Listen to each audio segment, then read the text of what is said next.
Hi. അപ്പൊ നമ്മൾ കഴിഞ്ഞ ദിവസത്തെ ക്ലാസ്സിൽ നോക്കിയ പോർഷൻസ് എന്ന് പറയുന്നത് basic introduction to income tax ആയിരുന്നു. അതിൽ നമ്മൾ കവർ ചെയ്ത പോർഷൻ എന്ന് പറയുന്നത് ഏതൊക്കെ ടൈപ്പ് ടാക്സുകളാണുള്ളത്, പിന്നെ എന്താണ് ഇൻകം ടാക്സ്, അതുപോലെ എന്തിനാണ് ഗവൺമെന്റ് ഇൻകം ടാക്സ് കളക്ട് ചെയ്യുന്നത്, അതുപോലെ കുറച്ച് ബാക്ക്ഗ്രൗണ്ട് ഓഫ് ഇൻകം ടാക്സ് എന്താണ്, പിന്നെ പില്ലേഴ്സ് എന്താണ് ഇൻകം ടാക്സിന്റെ, അങ്ങനെ വളരെ ബേസിക് ആയിട്ടുള്ള കാര്യങ്ങൾ മാത്രമാണ് നമ്മൾ കഴിഞ്ഞ ക്ലാസ്സിൽ നോക്കിയത്. ഇന്നത്തെ ക്ലാസ്സിൽ എന്ന് പറഞ്ഞു കഴിഞ്ഞാൽ നമ്മൾ കവർ ചെയ്യാൻ ഉദ്ദേശിക്കുന്നത് സെക്ഷൻസ് എങ്ങനെയാണ് അറേഞ്ച് ചെയ്തിട്ടുള്ളതെന്നാണ്. നമ്മൾ ഇൻകം ടാക്സിലോട്ട് നോക്കി കഴിയുമ്പോഴത്തേക്കും നമുക്ക് കുറെ സെക്ഷൻസ് കാണാൻ പറ്റും. അപ്പം ഇൻകം ടാക്സ് ആക്ടിന്റെ അകത്ത് പല പല സെക്ഷൻസ് ഉണ്ട്, അതിനൊരു അറേഞ്ച്മെന്റ് കൊടുത്തിട്ടുണ്ട്.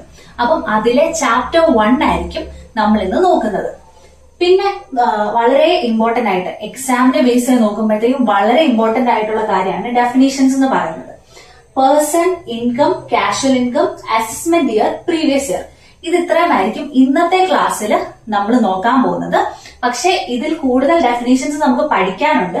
പ്രത്യേകിച്ച് person, income, assessment year, previous year എന്ന് പറയുന്നത് നമ്മൾ റെപ്പറ്റേറ്റീവ് ആയിട്ട് ഇനിയുള്ള ക്ലാസ്സുകളിലെല്ലാം പറയാൻ പോകുന്ന വാക്കാണ്, അല്ലെങ്കിൽ ടെർമിനോളജി ആണ് ഈ person, income, assessment year, previous year എന്നൊക്കെ ഉള്ളത്. ഇതിന്റെ അടുത്ത ക്ലാസ്സിൽ, അതായത് നെക്സ്റ്റ് ക്ലാസ്സിൽ നമ്മൾ ഇതിന്റെ ബാക്കി ഡെഫിനേഷൻസ് നോക്കുന്നതായിരിക്കും. ഇത് ഉറപ്പായിട്ടും എക്സാമിന് വരുന്ന ക്വസ്റ്റ്യൻ ആണ്. പ്രത്യേകിച്ച് ഇപ്പൊ ഞാൻ ഈ പറഞ്ഞ പോലെ person, income, assessment year, previous year, ഇത് ഇത്രയും വളരെ വളരെ ഇമ്പോർട്ടന്റ് ആണ്. ഇൻകം എന്ന് പറയുന്നത് 15 മാർക്കിന് വരെ ചോദിക്കാൻ സാധ്യതയുള്ള ഒരു ക്വസ്റ്റ്യൻ ആണ്. ഇതിന് മുമ്പത്തെ എക്സാംസിനൊക്കെ ചോദിച്ചിട്ടുള്ള ക്വസ്റ്റ്യൻ ആണ്. കാരണം ഇൻകം എന്ന് പറയുന്ന ഡെഫിനേഷനിൽ മോർ ദാൻ 15 പോയിന്റ്സ് ആണ് ഇൻകത്തിൽ മെൻഷൻ ചെയ്തിട്ടുള്ളത്. അതുകൊണ്ട് തന്നെ അത് 15 മാർക്കിന് ചോദിക്കാൻ സാധ്യതയുള്ള ഒരു ചോദ്യമാണ്. അപ്പൊ നമുക്ക് ആദ്യത്തെ ടോപ്പിക്ക് നോക്കാം. Arrangement of sections, chapter 1.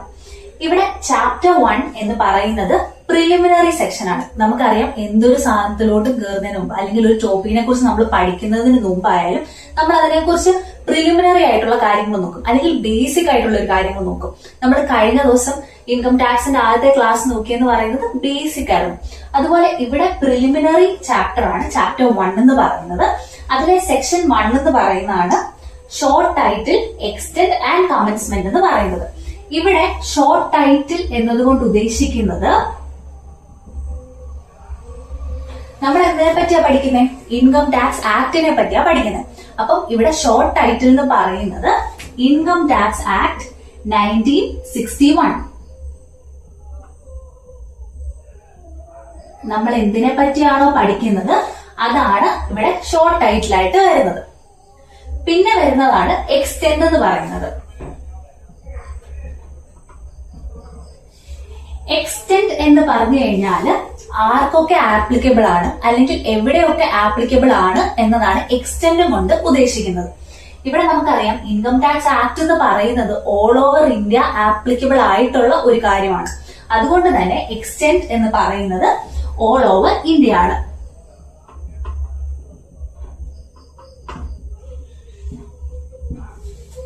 പിന്നെ അടുത്താണ് കമൻസ്മെന്റ്.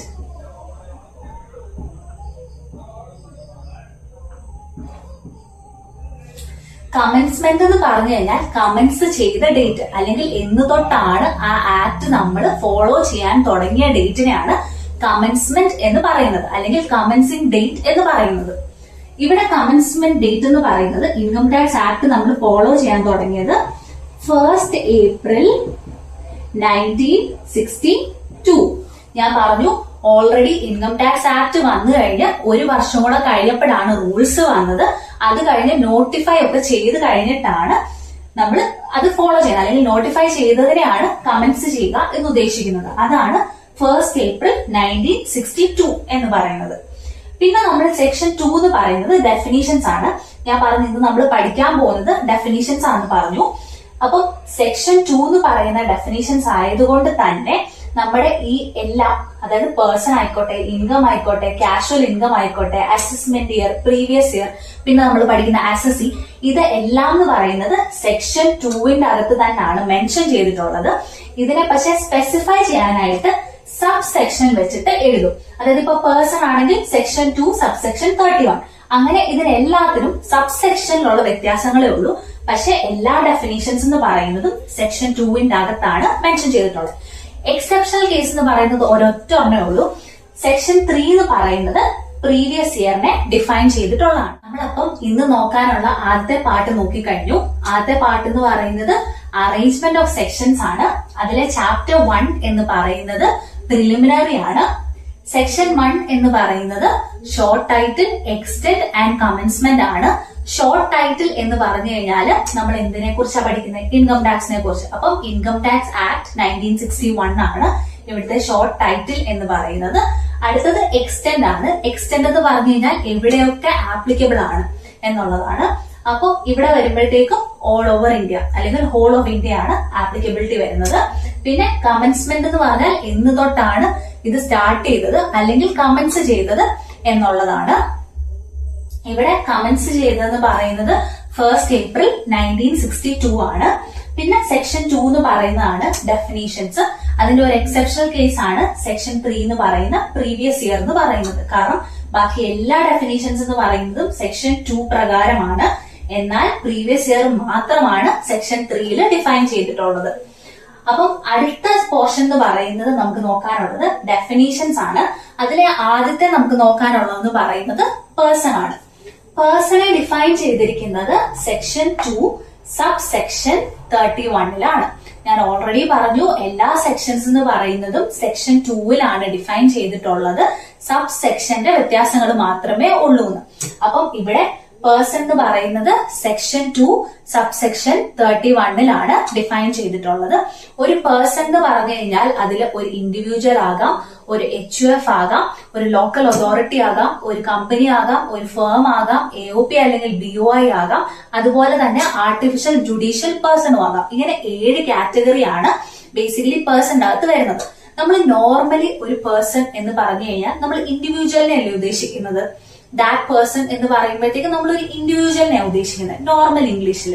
പക്ഷേ ടാക്സിന്റെ ടേംസിലേക്ക് വരുമ്പോഴത്തേക്കും ഒരു പേഴ്സൺ എന്ന് പറയുന്നത് ഒരു ഇൻഡിവിജ്വൽ മാത്രമല്ല, ബാക്കി ഈ 6 കാറ്റഗറീസും കൂടെ ഇൻക്ലൂഡഡ് ആയിരിക്കും. ഒരു ഇൻഡിവിജ്വൽ എന്ന് പറയുമ്പോൾ ശ്യാം റാം അങ്ങനെ ഓരോരുത്തരെയാണ് ഇൻഡിവിജ്വൽ അല്ലെങ്കിൽ നാച്ചുറൽ പേഴ്സൺസിനെയാണ് ഇൻഡിവിജ്വൽ എന്നതുകൊണ്ട് ഉദ്ദേശിക്കുന്നത്. അടുത്തതെന്ന് പറയുന്നത് HUF ആണ്, അതായത് ഹിന്ദു അൺഡിവൈഡഡ് ഫാമിലി. HUF എന്ന് പറഞ്ഞാൽ ഹിന്ദു അൺഡിവൈഡഡ് ഫാമിലി ആണ്. ഹിന്ദു അൺഡിവൈഡഡ് ഫാമിലി എന്ന് പറഞ്ഞാല് ഹിന്ദു ഫാമിലി കാണും അല്ലെങ്കിൽ മെമ്പേഴ്സ് ഓഫ് ഹിന്ദു ഫാമിലി ഉണ്ട്. അവർക്ക് ഒരു ഫാമിലി ബിസിനസ് അല്ലെങ്കിൽ ഒരു ആൻസെസ്ട്രലി അവർക്ക് കിട്ടിയിരിക്കുന്ന എന്തെങ്കിലും ഒരു ബിസിനസ്സിൽ നിന്ന് അവർക്ക് ജനറേറ്റ് ചെയ്യുന്ന ഒരു ഇൻകം കാണും.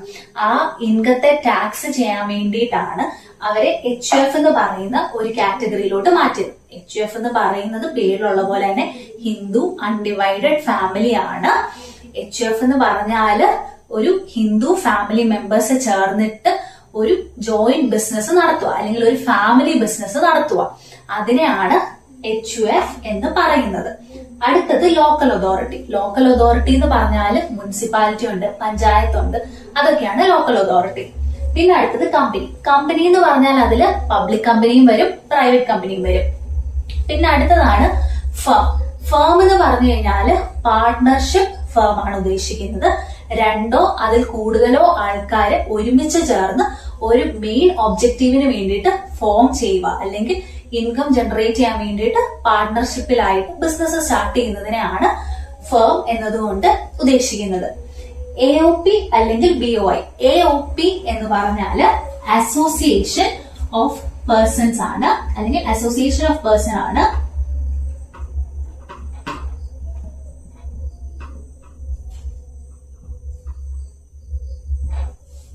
അസോസിയേഷൻ ഓഫ് പേഴ്സൺസിന്റെ അകത്ത് ആർട്ടിഫിഷ്യൽ പേഴ്സണും ആകാം.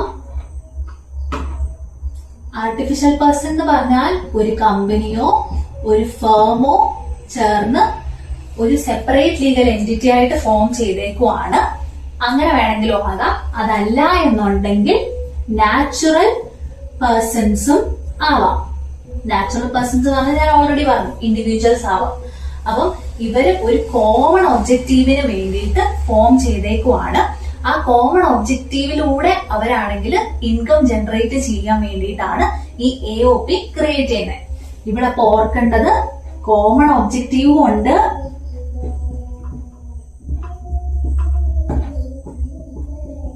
ഇൻകം ജനറേഷനും ഇമ്പോർട്ടൻസ് കൊടുക്കുന്നുണ്ട്.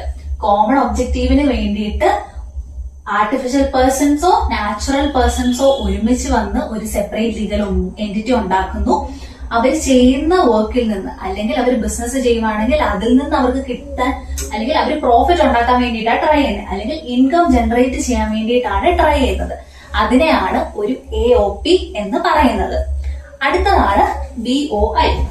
BOI എന്ന് പറഞ്ഞാല് ബോഡി ഓഫ് ഇൻഡിവിജ്വൽസിനെയാണ് BOI എന്നതുകൊണ്ട് ഉദ്ദേശിക്കുന്നത്. Body of individuals. Body of individuals എന്ന് പറയുമ്പോൾ പേരിലുള്ളത് പോലെ തന്നെ ഇൻഡിവിജ്വൽസ് മാത്രമേ ഉള്ളൂ. ഇൻഡിവിജ്വൽസ് എന്ന് പറയുമ്പോൾ നാച്ചുറൽ പേഴ്സൺസ് മാത്രമേ ഉള്ളൂ. പക്ഷേ ആർട്ടിഫിഷ്യൽ പേഴ്സൺസ് ഇൻക്ലൂഡഡ് അല്ല. ഇൻഡിവിജ്വൽസ്, ബോഡി ഓഫ് ഇൻഡിവിജ്വൽസ് ആയതുകൊണ്ട് നാച്ചുറൽ പേഴ്സൺസ് ഉള്ളൂ, ആർട്ടിഫിഷ്യൽ പേഴ്സൺസ് ഇല്ല. അപ്പം ഇവരും ഇവിടെ ഒരു കോമൺ ഒബ്ജക്റ്റീവിന്റെ പേരിലായിരിക്കും ഫോം ചെയ്യുന്നത്. പക്ഷെ അവർ ഇൻകം ജനറേറ്റ് ചെയ്യുമോ എന്നുള്ളത് നിർബന്ധമില്ല. അതായത് AOP ഉറപ്പായിട്ട് ഒരു ഇൻകം ജനറേഷന് വേണ്ടിയിട്ടാണ്. ഇപ്പൊ ഇവിടെ BOIയുടെ ഒരു എക്സാമ്പിൾ പറയുവാണ് എന്നുണ്ടെങ്കിൽ, ഇപ്പം ഒരാൾക്ക് 50 ലക്ഷം രൂപയുടെ ഒരു പ്രോപ്പർട്ടി ഉണ്ടായിരുന്നു. അയാൾ മരിച്ചു പോയപ്പോഴത്തേക്കും ആ പ്രോപ്പർട്ടി കിട്ടാനായിട്ട് 3 ക്ലെയിമൻസ് ആണ് മുമ്പോട്ട് വന്നതെന്ന് വെച്ചോ. അപ്പം ആ 3 ക്ലെയിമൻസിൽ ആർക്കാണ് ഓണർഷിപ്പ് കൊടുക്കേണ്ടത് എന്ന് തീരുമാനിക്കുന്ന ടൈം വരെ, അല്ലെങ്കിൽ ആ ഓണർഷിപ്പ് ഒരാളുടെ പേരിലേക്ക് എത്തുന്ന ടൈം വരെ പ്രോപ്പർട്ടിയിൽ നിന്ന് എന്തെങ്കിലും ഇൻകം ജനറേറ്റ് ചെയ്തിട്ട് ഇവർക്ക് 3 പേർക്കും കിട്ടുന്നുണ്ട് എന്നുണ്ടെങ്കിൽ അവരൊരു BOI ആയിട്ട് മാറി. കാരണം ആ ഇൻകത്തിനും അവർ ടാക്സ് കൊടുക്കണം. അതുകൊണ്ട് അവരെ BOI എന്ന് പറയുന്ന ഒരു കാറ്റഗറിയിലോട്ടാണ് ആക്കിയിരിക്കുന്നത്. മനസ്സിലായോ? BOI എന്ന് പറഞ്ഞു കഴിഞ്ഞാല് നാച്ചുറൽ പേഴ്സൺസ് മാത്രമേ ഇൻക്ലൂഡഡ് ആയിട്ടുള്ളൂ. അവരൊരു കോമൺ ഒബ്ജക്റ്റീവിന് വേണ്ടിയിട്ട് തന്നെ ആയിരിക്കും വരുന്നത്. പക്ഷെ അവർ ഫോം ചെയ്യുന്നത് വഴി അവര് എന്താ പറയാ, ഇൻകം ജനറേറ്റ് ചെയ്യാൻ വേണ്ടിയിട്ട് ട്രൈ ചെയ്യുന്നതായിരിക്കണം എന്ന് നിർബന്ധമില്ല.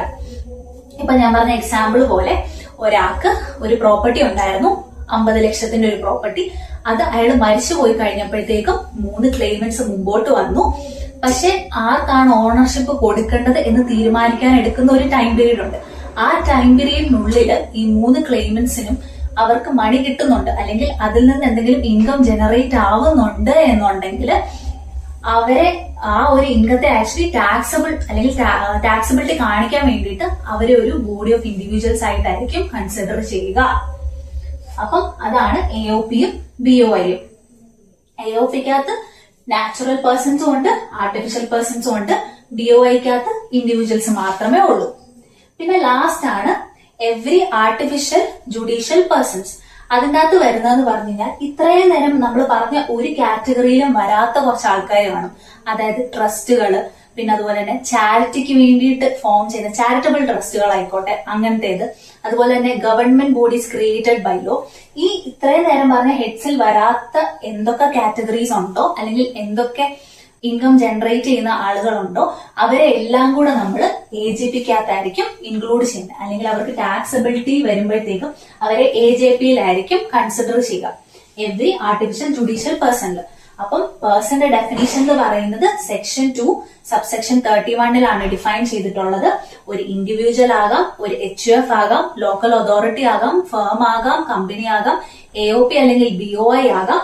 അതുപോലെ തന്നെ എവറി ആർട്ടിഫിഷ്യൽ ജുഡീഷ്യൽ പേഴ്സണും ആകാം എന്ന് പറയുന്നത് സെക്ഷൻ 2 സബ്സെക്ഷൻ 24 എക്സ്പ്ലെയിൻ ചെയ്തിട്ടുള്ളത്. അതിൻ്റെ അകത്ത് വരുന്നതെന്ന് പറഞ്ഞു കഴിഞ്ഞാല് വളരെ വലിയൊരു ഡെഫിനേഷൻ, അതായത് കുറെ പോയിന്റ് വൈസ് ആയിട്ടുള്ള ഡെഫിനേഷൻ ആണ്. ഇത് 15 മാർക്കിന് വരാൻ സാധ്യതയുള്ള ക്വസ്റ്റ്യൻ ആണ്. ഇതിന് മുമ്പ് പലതവണ എക്സാംസിന് വന്നിട്ടുള്ളതുമാണ്. അതുകൊണ്ട് 15 മാർക്കിന് വരാൻ സാധ്യതയുള്ളതായതുകൊണ്ട് തന്നെ മിനിമം 10 പോയിന്റ് എങ്കിലും എഴുതിയാൽ മാത്രമേ 15 മാർക്ക് കിട്ടത്തുള്ളൂ. 10 to 15 പോയിന്റ്സ് എങ്ങനെ പോയാലും എക്സാം പേപ്പറിൽ എഴുതിയിട്ടുണ്ടായിരിക്കണം. അതുകൊണ്ട് 15 പോയിന്റ്സ് ഉറപ്പായിട്ടും പഠിച്ചിട്ട് പോകാനായിട്ട് ഓർക്കുക. അപ്പൊ ആദ്യത്തേന്ന് പറയുന്നത് പ്രോഫിറ്റ്സ് ആൻഡ് ഗെയിൻസ് എന്നുള്ളതാണ്. എന്തെങ്കിലും ഒരു ബിസിനസ് നടത്തുമ്പം അതിൽ നിന്ന് കിട്ടുന്ന പ്രോഫിറ്റോ മറ്റെന്തെങ്കിലും ഗെയിനോ ഇൻകം ആയിട്ടായിരിക്കും കൺസിഡർ ചെയ്യുന്നത്. രണ്ടാമത്തേന്ന് പറയുന്നത് ഡിവിഡൻഡ് ആണ്. ഡിവിഡൻഡ് എന്ന് പറഞ്ഞു കഴിഞ്ഞാൽ ഒരു ബിസിനസ്സിന് പ്രോഫിറ്റ് കിട്ടുമ്പോൾ അതിൽ നിന്ന് ഒരു ശതമാനം എന്ന് പറയുന്നത് ഷെയർ ഹോൾഡേഴ്സിന് ഡിവിഡൻഡ് ആയിട്ട് കൊടുക്കണം. അതായത് ലാഭവിഹിതത്തിനെയാണ് നമ്മൾ ഡിവിഡൻഡ് എന്ന് പറയുന്നത്. അടുത്തതെന്ന് പറയുന്നത് ഗിഫ്റ്റ് എമൗണ്ട് എന്ന് പറയുന്നത് 50,000 മേലെയാണ് എന്നുണ്ടെങ്കിൽ, അത് റിസീവ് ചെയ്തിട്ടുള്ളത് ഇൻഡിവിജ്വലോ HUFO ആണ് എന്നുണ്ടെങ്കിൽ അത് നമ്മൾ ഇൻകം എന്ന് പറയുന്ന കാറ്റഗറിയിലായിരിക്കും കൂട്ടുക. അപ്പൊ എന്താണ് ഗിഫ്റ്റ് എമൗണ്ട് എന്ന് പറയുന്നത് 50,000 രൂപയ്ക്ക് മേലെയാണ്, ക്യാഷിലാണ് 50,000 രൂപയ്ക്ക് മേലെയാണ് റിസീവ് ചെയ്യുന്നത്. ആര് റിസീവ് ചെയ്യുന്നത്? ഇൻഡിവിജ്വലോ അല്ലെങ്കിൽ ഒരു ഹിന്ദു അൺഡിവൈഡഡ് ഫാമിലിയോ റിസീവ് ചെയ്യുന്നത് എന്നുണ്ടെങ്കിൽ അതൊരു ഇൻകം ആണ്. അപ്പൊ നമ്മൾ എന്തൊക്കെയാ 3 നമ്മൾ നോക്കി. ആദ്യത്തേന്ന് പറയുന്നത് പ്രോഫിറ്റ് ആൻഡ് ഗെയിൻസ് ആകാം, രണ്ടാമത്തേന്ന് പറയുന്നത് ഡിവിഡൻഡ് ആയിരിക്കാം. പ്രോഫിറ്റിനെ തന്നെ ബേസ് ചെയ്തിട്ടുള്ളതാണ് ഡിവിഡൻഡ്. അപ്പൊ അത് വെച്ച് കണക്ട് ചെയ്യുക. ഡിവിഡൻഡ് എന്ന് പറയുന്നത് ലാഭവിഹിതമാണ്, പ്രോഫിറ്റിൽ നിന്ന് കിട്ടുന്ന ഒരു പോർഷൻ ആണ് നമ്മൾ ഷെയർ ഹോൾഡേഴ്സിന് കൊടുക്കുന്ന ഡിവിഡൻഡ് എന്ന് പറയുന്നത്. അപ്പം പ്രോഫിറ്റ് ആൻഡ് ഗെയിന്, രണ്ടാമത്തെ ഡിവിഡൻഡ്, മൂന്നാമത്തെ എന്ന് പറയുന്നത് ഗിഫ്റ്റ് കൊടുക്കുമ്പോൾ 50,000 രൂപയ്ക്ക് മേലെ ക്യാഷ് ആയിട്ട് കൊടുക്കുവാണ്. റിസീവ് ചെയ്യുന്നത് ഒരു ഇൻഡിവിജ്വലോ HUFO ആണെങ്കിൽ അതൊരു ഇൻകം ആയിട്ടാണ് നമ്മൾ കൺസിഡർ ചെയ്യുന്നത്. പിന്നെ അടുത്തതെന്ന് പറയുന്നത് voluntary contribution received by charitable institutions or trust. നമുക്കറിയാം ചാരിറ്റബിൾ ഇൻസ്റ്റിറ്റ്യൂഷനും ട്രസ്റ്റിനും ഒക്കെ ചാരിറ്റി ആയിട്ട് എമൗണ്ട് കൊടുക്കുന്നവരില്ലേ, വോളണ്ടറി ആയിട്ട് കോൺട്രിബ്യൂഷൻ കൊടുക്കുന്നവര്. അപ്പം അവിടെ കിട്ടുന്ന എമൗണ്ട് എന്ന് പറയുന്നതിനെയും നമ്മൾ ഇൻകം ആയിട്ട് തന്നെയാണ് കൺസിഡർ ചെയ്യുന്നത്. Voluntary contribution received by charitable institutions or trust. ട്രസ്റ്റിനും ചാരിറ്റബിൾ ഇൻസ്റ്റിറ്റ്യൂഷൻസിനും വോളണ്ടറി ആയിട്ട് കിട്ടുന്ന എമൗണ്ട് എന്ന് പറയുന്നത് ഇൻകം ആയിട്ടായിരിക്കും, അവരുടെ ഇൻകം ആയിട്ടായിരിക്കും നമ്മൾ കൺസിഡർ ചെയ്യുന്നത്. അടുത്തെന്ന് പറയുന്നത് ഇൻകം ഫ്രം ട്രേഡ് അല്ലെങ്കിൽ പ്രൊഫഷൻ. നമ്മുടെ നോർമലി ഉള്ള പോലെ ഓരോരുത്തർ ജോലി ചെയ്തതിൽ നിന്ന് കിട്ടുന്ന ഇൻകം എന്ന് പറയുന്നത്, അല്ലെങ്കിൽ അവർക്ക് കിട്ടുന്ന സാലറി ആയിക്കോട്ടെ, വേജസ് ആയിക്കോട്ടെ, അതെന്ന് പറയുന്നത് ഇൻകം ആയിട്ടായിരിക്കും നമ്മൾ കൺസിഡർ ചെയ്യുന്നത്. അതുപോലെ ട്രേഡ് ചെയ്തിട്ട് കിട്ടുന്ന ക്യാഷ് എന്ന് പറയുന്നതും നമ്മൾ ഇൻകം ആയിട്ട് തന്നെ ആയിരിക്കും കൺസിഡർ ചെയ്യുക. അപ്പൊ നമ്മൾ എന്തൊക്കെയാ പഠിച്ചേ? പ്രോഫിറ്റ്സ് ആൻഡ് ഗെയിൻസ് പഠിച്ചു, ഡിവിഡൻഡ് പഠിച്ചു. ഗിഫ്റ്റ് എന്ന് പറയുന്നത് 50,000 രൂപയ്ക്ക് മേലെ ക്യാഷ് ആയിട്ട് കിട്ടുവാണ്. ആർക്ക് കിട്ടുവാണെങ്കിൽ ഇൻഡിവിജ്വലിനോ HUFO കിട്ടുവാണെങ്കിൽ അത് ഇൻകം ആയിട്ട് കൺസിഡർ ചെയ്യും. പിന്നെ വോളണ്ടറി ആയിട്ട് കോൺട്രിബ്യൂഷൻ കിട്ടുക, ചാരിറ്റബിൾ ഇൻസ്റ്റിറ്റ്യൂഷനോ ട്രസ്റ്റിനോ കിട്ടുന്നുണ്ടെങ്കിൽ അതും ഇൻകം ആണ്. അതുപോലെ തന്നെ ട്രേഡും പ്രൊഫഷനും ചെയ്തിട്ട് അതിൽ നിന്ന് കിട്ടുന്ന ഇൻകം ഈ സെക്ഷന്റെ അകത്ത് തന്നെയാണ് വരുന്നത്. അടുത്ത പോയിന്റ് എന്ന് പറയുന്നത് value of any perquisites or profit in lieu of salary ആണ്. വാല്യൂ ഓഫ് എനി പെർക്വിസിറ്റ്സ് എന്ന് പറഞ്ഞാൽ, പെർക്വിസിറ്റ് എന്ന് പറഞ്ഞു കഴിഞ്ഞാൽ എന്തെങ്കിലും ഒരു പെർക്ക് അല്ലെങ്കിൽ ഒരു ബെനിഫിറ്റ് അല്ലെങ്കിൽ ഒരു ഫെസിലിറ്റി ഒരു എംപ്ലോയിക്ക് പ്രൊവൈഡ് ചെയ്യുന്നതിനെയാണ് നമ്മൾ പെർക്വിസിറ്റ് എന്ന് പറയുന്നത്. ഇപ്പൊ ഒരു എക്സാമ്പിൾ പറയുവാണെന്നുണ്ടെങ്കിൽ, കമ്പനി ആണെങ്കിൽ ഒരു എംപ്ലോയിക്ക് ഒരു താമസ സൗകര്യം ഒരുക്കി കൊടുത്തേക്കുക, അതെന്ന് പറയുന്നത് ഒരു പെർക്വിസിറ്റ് ആണ്. അടുത്തെന്ന് പറയുന്നത് profit in lieu of salary ആണ്. Profit in lieu of salary എന്ന് പറഞ്ഞാല് ഇപ്പം ഒരാള് കമ്പനി വിട്ടുപോകുന്ന, റിസൈൻ ചെയ്തു പോകുന്ന സമയത്ത് അയാൾക്ക് കോമ്പൻസേഷൻ എന്ന് പറഞ്ഞു കൊടുക്കുന്ന ഒരു എമൗണ്ട് ഉണ്ട്, അതെന്ന് പറയുന്നത് profit in lieu of salary ആണ്. അതുപോലെ തന്നെ അഡ്വാൻസ് സാലറി എന്തെങ്കിലും കൊടുക്കുവാണ് എന്നുണ്ടെങ്കിൽ അതും profit in lieu of salary ആയിരിക്കും. പിന്നെ അടുത്തതെന്ന് പറയുന്നതാണ് special allowances or benefits granted to an assessee to meet the expenses in connection to the performance of duties. അതായത് ഒരു എംപ്ലോയി അയാൾക്ക് കൊടുത്തിട്ടുള്ള ഡ്യൂട്ടീസ് എന്ന് പറയുന്നത് കംപ്ലീറ്റ് ചെയ്യാനായിട്ട് ട്രൈ ചെയ്യുമ്പോഴത്തേക്കും അയാൾക്ക് കുറച്ച് എക്സ്പെൻസസുകൾ ഇൻകർ ചെയ്യും. ഫോർ എക്സാമ്പിൾ പറയുവാണെന്നുണ്ടെങ്കിൽ, ഒരു എംപ്ലോയിയുടെ ഡ്യൂട്ടി എന്ന് പറയുന്നത് ഇൻസ്പെക്ഷന് വേണ്ടിയിട്ട് വേറൊരു ബ്രാഞ്ച് ഓഫീസിൽ പോവുക എന്നുള്ളതാണ് എന്നുണ്ടെങ്കിൽ അയാൾക്ക് ഒബ്വിയസ്ലി ഒരു ട്രാവൽ എക്സ്പെൻസ് അവിടെ ഇൻകർ ചെയ്യുമല്ലോ. അപ്പം അവിടെ കൊടുക്കുന്നത് ട്രാവൽ അലവൻസ് ആയിരിക്കും. അതായത് എക്സ്ട്രാ ക്യാഷ്, ആ ട്രാവലിന്റെ എന്തുമാത്രം എക്സ്പെൻസ് ആണോ ആയത് ആ ക്യാഷ് എന്ന് പറയുന്നത് റീഫണ്ട് ചെയ്തിരിക്കും ആ എംപ്ലോയിയുടെ അടുത്തേക്ക്. കാരണം അയാൾക്ക് പറഞ്ഞിരുന്ന ഡ്യൂട്ടി അയാൾ കംപ്ലീറ്റ് ചെയ്യാൻ വേണ്ടിയിട്ട് അയാൾക്ക് ഇൻകർ ചെയ്ത എക്സ്പെൻസ് ആയതുകൊണ്ട് തന്നെ അത് കമ്പനിയുടെ സൈഡിൽ നിന്ന് അവിടെ റീഫണ്ട് ചെയ്യുക ചെയ്യുന്നത്. അതിന്റെ ഒരു എക്സാമ്പിൾ ആണ് ഞാനിപ്പോ പറഞ്ഞ ട്രാവൽ അലവൻസ് എന്ന് പറയുന്നത്. ഈ പെർക്വിസിറ്റ്സും അലവൻസും എല്ലാം നമ്മൾ ഇനി വരുന്ന ചാപ്റ്റേഴ്സിൽ കുറച്ചും കൂടെ ഡീറ്റെയിൽഡ് ആയിട്ട് പഠിക്കുന്നതായിരിക്കും. പിന്നെ അടുത്തതെന്ന് പറയുന്നതാണ് allowances granted to assessee to meet extra cost of living. ഇപ്പൊ ചില അസസീസ് എന്ന് പറയുന്നത് അവരിപ്പോ ഒരു എക്സാമ്പിൾ പറയുവാണെങ്കിൽ ആ SSC എന്ന് പറയുന്ന ആൾ അല്ലെങ്കിൽ ആ ഇൻഡിവിജ്വൽ എന്ന് പറയുന്ന ആൾ താമസിക്കുന്ന കേരളയിലാണ്, പക്ഷെ അയാൾക്ക് ജോലി കിട്ടിയിരിക്കുന്നതെന്ന് പറയുന്നത് ബാംഗ്ലൂർ ആണെന്ന് വെച്ചോ. അങ്ങനെയാണെങ്കിൽ ഇവിടുന്ന് അയാൾ അപ്രൂവ് ചെയ്ത് അവിടെ ചെല്ലുമ്പോഴത്തേക്കും അയാൾക്ക് ഒബ്വിയസ്ലി റെന്റിന് ഒരു വീട് എടുക്കേണ്ടി വരുമല്ലോ. അപ്പം അവിടെ കമ്പനി എന്താ ചെയ്യുന്നതെന്ന് വെച്ച് കഴിഞ്ഞാല് അയാൾക്ക് HRA കൊടുക്കും. HRA എന്ന് പറഞ്ഞു കഴിഞ്ഞാല് ഹൗസ് റെന്റ് അലവൻസ് ആണ്. അതായത് ആ റെന്റിന്റെ എമൗണ്ട് എന്ന് പറയുന്നത് അല്ലെങ്കിൽ റെന്റ് എന്ന് മാത്രമായോ അതുമായിട്ട് ഈക്വലൈസ് ചെയ്യത്തക്ക രീതിയിലുള്ള ഒരു എമൗണ്ട് എന്ന് പറയുന്നത് അലവൻസ് ആയിട്ട് കൊടുക്കും. അതാണ് HRA എന്ന് പറയുന്നത്. അതാണ് ഇവിടെ ഉദ്ദേശിക്കുന്ന allowances granted to SSC to meet extra cost of living. അയാൾ ഇവിടെ താമസിക്കുമായിരുന്നെങ്കിൽ അയാൾക്ക് ഇവിടെ റെന്റ് കൊടുക്കേണ്ടി വരത്തില്ലായിരുന്നു. പക്ഷെ കമ്പനിയുടെ ആവശ്യത്തിന് വേണ്ടി അയാൾ അപ്രൂവ് ചെയ്ത സമയത്ത് അയാൾക്ക് റെന്റൽ ഫീ കൊടുക്കേണ്ടി വരുന്നു. അപ്പം ആ ഇൻകർ ചെയ്ത എക്സ്പെൻസ് അല്ലെങ്കിൽ ആ കോസ്റ്റ് ഓഫ് ലിവിംഗ് എന്ന് പറയുന്നതിലുള്ള ഡിഫറൻസ് കാരണം വന്ന ആ എക്സ്പെൻസ് എന്ന് പറയുന്നത് കമ്പനി അവിടെ മീറ്റ് ചെയ്യുക ചെയ്യുന്നത്, അല്ലെങ്കിൽ ആ എക്സ്പെൻസുകളെ മീറ്റ് ചെയ്യുക ചെയ്യുന്നത് ഇവിടെ. അപ്പോൾ അടുത്ത പോയിന്റ് എന്ന് പറയുന്നത് refund of customs or excise duty ആണ്.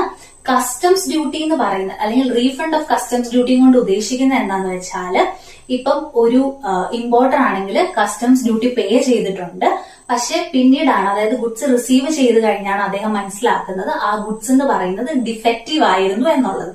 അങ്ങനെ വരുമ്പോൾ അദ്ദേഹം അത് എക്സ്പോർട്ട് ചെയ്യുവാണ്, തിരിച്ച് എക്സ്പോർട്ട് ചെയ്യുവാണ് എന്ന് വരുന്ന സിറ്റുവേഷനിൽ അദ്ദേഹം പേ ചെയ്ത കസ്റ്റംസ് ഡ്യൂട്ടി എന്ന് പറയുന്നത് റീഫണ്ട് ചെയ്ത് കിട്ടും. അതെന്ന് പറയുന്നത് നമ്മൾ ഇൻകം ആയിട്ടായിരിക്കും കൺസിഡർ ചെയ്യുന്നത്. അടുത്തെന്ന് പറയുന്നതാണ് excise duty refund. Excise duty refund എന്ന് പറഞ്ഞു കഴിഞ്ഞാൽ ഇപ്പൊ ഒരു മാനുഫാക്ചറർ ഒരു എക്സൈസ് ഡ്യൂട്ടി എന്ന് പറയുന്ന എമൗണ്ട് അദ്ദേഹത്തിന്റെ ഗുഡിൽ അദ്ദേഹം പേ ചെയ്തിട്ടുണ്ട്. പക്ഷെ പിന്നീട് ആ ഗുഡ് എന്ന് പറയുന്നത് ഒന്നെങ്കിൽ ഡിസ്ട്രോയ് ആയിപ്പോയി, അല്ലെങ്കിൽ ആ ഗുഡ് എന്ന് പറയുന്നത് സെല്ല് ചെയ്യാത്ത സിറ്റുവേഷനിലേക്ക് എത്തി. അങ്ങനാണ് എന്നുണ്ടെങ്കിൽ അദ്ദേഹം പേ ചെയ്ത എക്സൈസ് ഡ്യൂട്ടി എന്ന് പറയുന്നത് റീഫണ്ട് ചെയ്ത് കിട്ടും. ആ എമൗണ്ട് എന്ന് പറയുന്നത് ഇൻകം എന്ന് പറയുന്ന ഹെഡിലേക്കായിരിക്കും കൺസിഡർ ചെയ്യുക. പിന്നെ അടുത്താണ് capital gain chargeable under section 45 എന്ന് പറയുന്നത്. ക്യാപിറ്റൽ ഗെയിൻ എന്ന് പറയുന്നത് ബേസിക്കലി നമുക്ക് ഒരു ഹെഡ് ഓഫ് ഇൻകം ആയിട്ട് തന്നെ സെപ്പറേറ്റ്ലി നമുക്കൊരു ചാപ്റ്റർ ആയിട്ട് പഠിക്കാനുണ്ട്. അതുകൊണ്ട് ഒത്തിരി എക്സ്പ്ലനേഷനിലേക്ക് പോകുന്നില്ല. ക്യാപിറ്റൽ ഗെയിൻ അറൈസ് ചെയ്യുന്നത് ഒരു ക്യാപിറ്റൽ അസറ്റിന്റെ സെയിലോ അല്ലെങ്കിൽ ട്രാൻസ്ഫറോ നടക്കുമ്പോഴാണ്. ഇപ്പൊ ഒരു ബിൽഡിംഗ് ആയിക്കോട്ടെ, അതുപോലെ ക്യാപിറ്റൽ ഗെയിൻ അറൈസ് ചെയ്യത്തക്ക രീതിയിലുള്ള ക്യാപിറ്റൽ അസറ്റിനെ ട്രാൻസ്ഫർ ചെയ്യുകയോ സെയിൽ ചെയ്യുകയോ ചെയ്യുമ്പോഴാണ് ക്യാപിറ്റൽ ഗെയിൻ അറൈസ് ചെയ്യുന്നത്. അതെന്ന് പറയുന്നത് ഇൻകം ഹെഡിലായിരിക്കും നമ്മൾ കൺസിഡർ ചെയ്യുന്നത്. പിന്നെ profit or gains of insurance business. Insurance ബിസിനസ്സിൽ നിന്ന് കിട്ടുന്ന എന്തെങ്കിലും പ്രോഫിറ്റുകളോ ഗെയിൻസോ അതെല്ലാം നമ്മൾ ഇൻകം ആയിട്ടായിരിക്കും കൺസിഡർ ചെയ്യുന്നത്. അടുത്തത് any sum received under keyman insurance policy. Keyman insurance policy എന്ന് പറഞ്ഞു കഴിഞ്ഞാൽ ഒരു കമ്പനിയിലെ കീ റോളിൽ ഇരിക്കുന്ന ഒരു പാർട്ടിക്ക് അല്ലെങ്കിൽ ഒരു മെമ്പറിന് എടുക്കുന്ന പോളിസിയാണ് കീമാൻ ഇൻഷുറൻസ് പോളിസി എന്ന് പറയുന്നത്. ഇപ്പം അദ്ദേഹത്തിന്റെ ഒരു ഡെത്ത് സംഭവിക്കുവാണ് എന്നുണ്ടെങ്കിൽ ആ കമ്പനിക്ക് ഉണ്ടാകുന്ന നഷ്ടം അതിനെ മീറ്റ് ചെയ്യാൻ അല്ലെങ്കിൽ ആ സമയത്ത് ഉണ്ടാകുന്ന നഷ്ടത്തെ പരിഹരിക്കാൻ വേണ്ടിയിട്ടാണ് അവര് കീമാൻ ഇൻഷുറൻസ് പോളിസി എടുക്കുന്നത്. അങ്ങനെ കിട്ടുന്ന സം എന്ന് പറയുന്നത് അല്ലെങ്കിൽ കിട്ടുന്ന എമൗണ്ട് എന്ന് പറയുന്നത് ഒരു ഇൻകം ആയിട്ടായിരിക്കും നമ്മൾ കൺസിഡർ ചെയ്യുക. അടുത്തെന്ന് പറയുന്നതാണ് കാഷ്വൽ ഇൻകം. നമുക്ക് ആക്ച്വലി ഡെഫിനേഷൻ പഠിക്കാനുള്ളതും ആണ് കാഷ്വൽ ഇൻകം. കാഷ്വൽ ഇൻകം എന്ന് പറഞ്ഞു കഴിഞ്ഞാൽ നോൺ റെക്കറിംഗ് ആയിട്ടുള്ള ഒരു കൈൻഡ് ഓഫ് ഇൻകം ആണ് കാഷ്വൽ ഇൻകം എന്ന് പറയുന്നത്. ഇപ്പൊ എക്സാമ്പിൾ പറഞ്ഞു കഴിഞ്ഞാൽ ലോട്ടറി അല്ലെങ്കിൽ ബെറ്റ് ചെയ്യുന്നത് അല്ലെങ്കിൽ ഹോഴ്സ് റേസിൽ നിന്ന് കിട്ടുന്ന എമൗണ്ട്, ഇതെല്ലാം എന്ന് പറയുന്നത് കാഷ്വൽ ഇൻകമാണ്. അതായത് എപ്പോഴും സംഭവിക്കാൻ സാധ്യതയില്ലാത്ത ഒരു ഇൻകമാണ്, ജസ്റ്റ് ലക്കിന്റെ ബേസിസിൽ മാത്രം കിട്ടുന്ന ഒരു ഇൻകമാണ്. അതുകൊണ്ടാണ് ഇതിനെ കാഷ്വൽ ഇൻകം എന്ന് പറയുന്നത്. ഇവിടെ ഓർക്കണം, ഇവിടെ നമ്മൾ 30% ഫ്ലാറ്റ് റേറ്റിലായിരിക്കും ടാക്സ് ഈടാക്കുന്നത്. കിട്ടുന്ന എമൗണ്ടിൽ നിന്ന് 30% എന്ന് പറയുന്നത് ടാക്സ് ആയിട്ട് കൊടുക്കേണ്ടി വരും. അപ്പൊ ഇത്രയും മനസ്സിലായല്ലോ. അപ്പം സെക്ഷൻ 2 സബ്സെക്ഷൻ 24-നകത്ത് ഇൻകം എന്ന് പറയുന്നത് പ്രോഫിറ്റ് ആൻഡ് ഗെയിൻസ് ഉണ്ട്, ഡിവിഡൻഡ് ഉണ്ട്.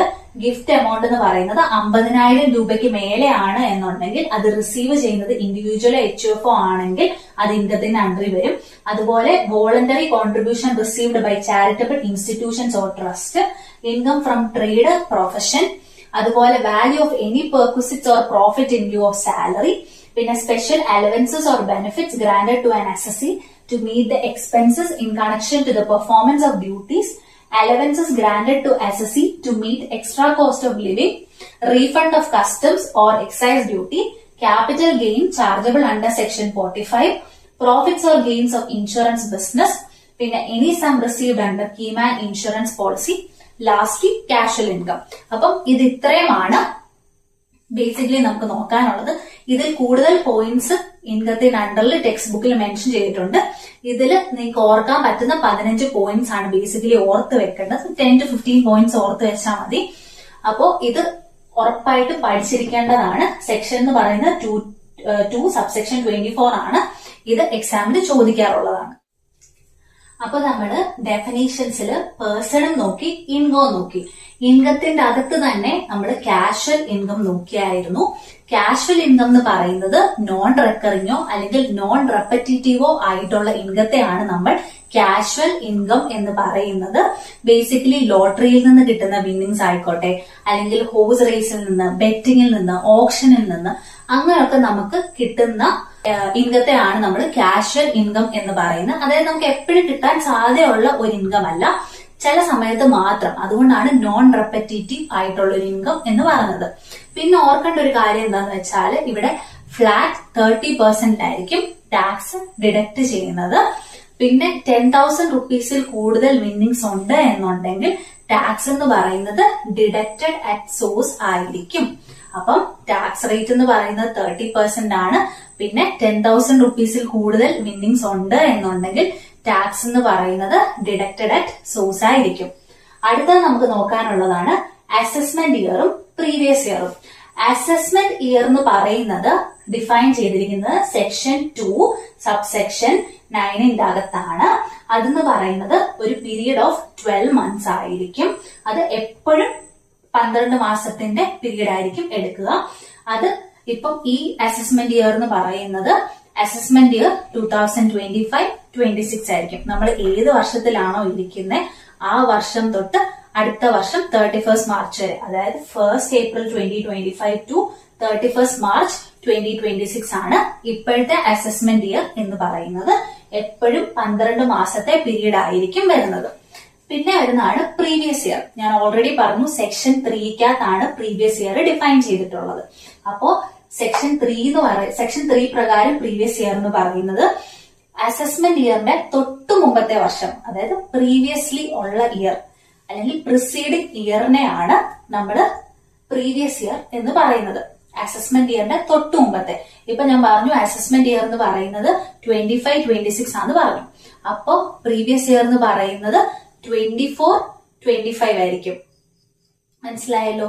പ്രീവിയസ് ഇയർ എന്ന് പറയുന്നത് തൊട്ടു മുമ്പത്തെ ഫിനാൻഷ്യൽ ഇയർ ആയിരിക്കും. ഇപ്പൊ 25-26 ആയതുകൊണ്ട് ഇതിന് മുമ്പത്തെ എന്ന് പറയുന്നത് 2024-25 ആയിരിക്കും പ്രീവിയസ് ഇയർ എന്ന് പറയുന്നത്. അതും 1st April തൊട്ട് 31st March വരെയാണ് നമ്മൾ നോർമലി എടുക്കാറ്. പക്ഷെ ഒരു എക്സെപ്ഷണൽ കേസ് എന്ന് പറയുന്നത് ഒരു പുതിയ ബിസിനസ് സ്റ്റാർട്ട് ചെയ്യുവാണ് അല്ലെങ്കിൽ ഒരു പുതിയ കമ്പനി സ്റ്റാർട്ട് ചെയ്യുവാണ് എന്നുണ്ടെങ്കിൽ അവിടെ പ്രീവിയസ് ഇയർ എന്ന് പറയുന്നത് എന്നാണോ ബിസിനസ് സ്റ്റാർട്ട് ചെയ്തത് ആ ദിവസം തൊട്ട് 31st March വരെ ആയിരിക്കും നമ്മൾ നോക്കുന്നത്. മനസ്സിലായല്ലോ? അതുകൊണ്ട് തന്നെ അസസ്മെന്റ് ഇയർ എന്ന് പറയുന്നത് ഇവിടെ 12 മാസം എന്ന് പറഞ്ഞതുപോലെ എപ്പോഴും 12 മാസം ആയിരിക്കും എന്ന് പറഞ്ഞതുപോലെ നമുക്ക് പ്രീവിയസ് ഇയറിന്റെ കാര്യത്തിൽ അങ്ങനെ പറയാൻ പറ്റത്തില്ല. കാരണം പുതിയൊരു ബിസിനസ് ആണ് എന്നുണ്ടെങ്കിൽ അത് കമൻസ് ചെയ്യുന്ന അല്ലെങ്കിൽ സ്റ്റാർട്ട് ചെയ്യുന്ന ഡേറ്റ് ടു അടുത്ത അല്ലെങ്കിൽ ആ ഫിനാൻഷ്യൽ ഇയറിലെ 31st March വരെ ആയിരിക്കും നമ്മൾ പ്രീവിയസ് ഇയർ ആയിട്ട് കൺസിഡർ ചെയ്യുന്നത്. അപ്പൊ ഇത്രയും പോർഷൻസ് മനസ്സിലായല്ലോ. നമ്മൾ നോക്കിയത് അറേഞ്ച്മെന്റ് ഓഫ് സെക്ഷൻസിലെ ചാപ്റ്റർ 1 ആയിരുന്നു. അതിൽ സെക്ഷൻ 1, സെക്ഷൻ 2, സെക്ഷൻ 3യുടെ അറേഞ്ച്മെന്റ് ആണ് നോക്കിയത്. പിന്നെ ഡെഫിനേഷൻസ് ആയിട്ട് പേഴ്സൺ നോക്കി, ഇൻകം നോക്കി, അതിന്റെ അകത്ത് തന്നെ ഉണ്ടായിരുന്ന കാഷ്വൽ ഇൻകം നോക്കി, അസസ്മെന്റ് ഇയറും പ്രീവിയസ് ഇയറും നോക്കി. അപ്പം ഇത് ഇത്രയും എന്ന് പറയുന്നത് വളരെ ഇമ്പോർട്ടന്റ് ആയിട്ടുള്ള പോർഷൻസ് ആണ്. അടുത്ത ക്ലാസ്സിൽ നമ്മൾ ഇതിന്റെ ബാക്കി ഡെഫിനേഷൻസ് നോക്കും. പ്രത്യേകിച്ച് അസസി എന്താണ്, ഡിഫോൾട്ട് അസസി ആരാണ്, അങ്ങനെ കുറച്ച് ഡെഫിനേഷൻസും കൂടെ നമുക്ക് നോക്കാനുണ്ട്. അപ്പോൾ അടുത്ത ക്ലാസ്സും ഉറപ്പായിട്ടും കാണേണ്ടതാണ്. ഒരിക്കലും കാണാൻ മറന്നു പോകരുത്. കാരണം കണ്ടിന്യൂഷൻ ഇല്ലാതെ പോയി കഴിഞ്ഞാൽ ഇൻകം ടാക്സിന്റെ കാര്യത്തിലാണ് എന്നുണ്ടെങ്കിൽ ഭയങ്കര ബുദ്ധിമുട്ടായിരിക്കും മുമ്പോട്ട് പോവാനായിട്ട്. അപ്പോ അടുത്ത ക്ലാസ്സിൽ കാണാം.